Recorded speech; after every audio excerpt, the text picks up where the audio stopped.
Welcome to another episode of the Cat Breeding for Beginners podcast. I'm Pamela and I breed British Shorthairs in Perth, Western Australia. I have a real passion for cat breeding and exhibiting, and I want to share my knowledge and experience with you.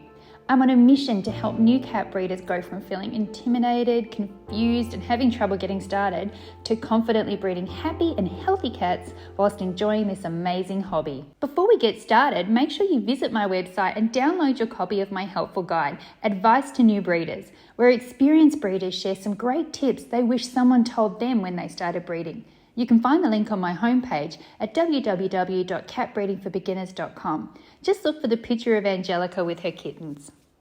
I want to talk to you today about something that I see happening with new cat breeders, and I'm sure I did it back when I first started, but it's something that I've gotten past and moved on from, and I think that it's important to have a conversation about it because if you're a new cat breeder, you are probably doing exactly this, and it is catastrophizing things.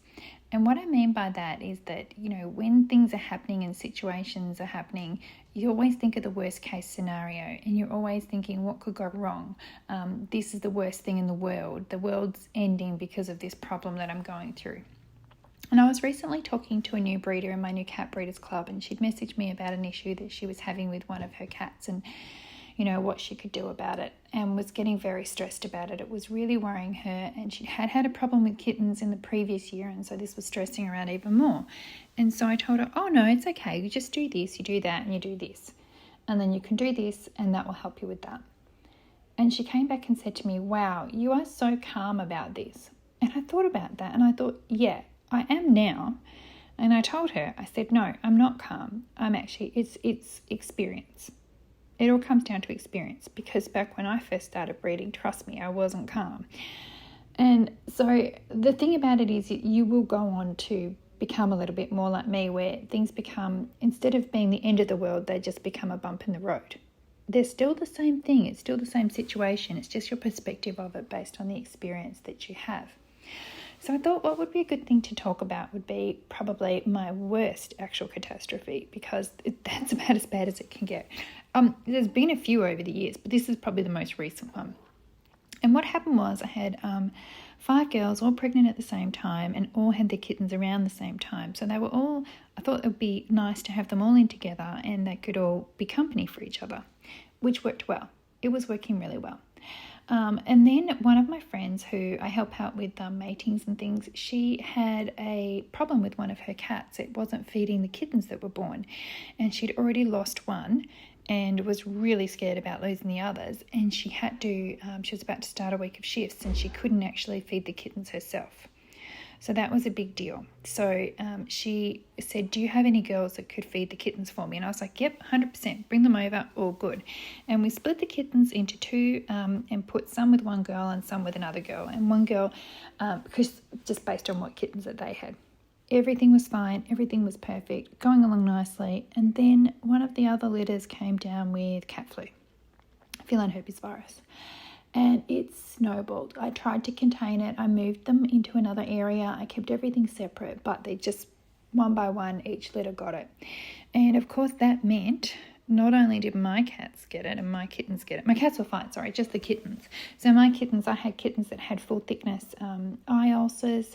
They were completely blocked noses. They were mouth breathing. They had eyes that were completely stuck shut together. Some of the kittens would get sick for a day and then be okay. Others were still sick after 2 weeks and really sick. We were having to do vet visits very regularly. We had to get the ulcers had to be scraped. There was lots of medication, lots of dosing everybody. So this went on for a bit, but the worst thing was that, that was terrible. That was already a catastrophe. My friend's kittens got sick too.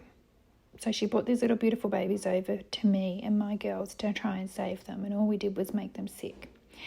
And it turned out that her kittens probably got the worst of it. So her kittens, actually, one of them got an eye ulcer so bad that he had to have his eye removed. And so this was, she had actually taken the kittens back at that point, which was, what was always the plan. But his ulcer just wasn't resolving, so she actually had to have the eye removed. So you can imagine that was a huge vet bill for her, and basically because she trusted me with these kittens. So you can imagine all of that sounds like a horrific catastrophe. But here's the outcome. The outcome is all my kittens got better. All of them got better. One of them still had an ongoing yucky looking eye, but it was only yucky looking. It wasn't yucky, as in it had nothing actually wrong with it. It's just cosmetic. It had an extra bit of membrane looking on it. That kitten grew up. I kept her till she was an adult. She now lives in an amazing pet home. She is so well cared for. She lives with one of my other kittens. Cat's now grown up, and her owners absolutely love her. So the outcome there was fantastic. Then we fast forward to every other kitten. They all went to their new homes. I told their owners what had happened, and none of them have had any recurrence or any problems ongoing. The little boy that lost his eye, he went to go live with a lovely family as well. They were people that had previously had a cat from my friend, so that was fantastic too. And guess what? My friend's still talking to me. We're still really good friends. She just said, this is what happens. There's no blame. There's no problem. She said, you saved them. So if they got sick because you had to save, if they had to get sick to be saved, then it was fine. And ongoing, they're all doing great.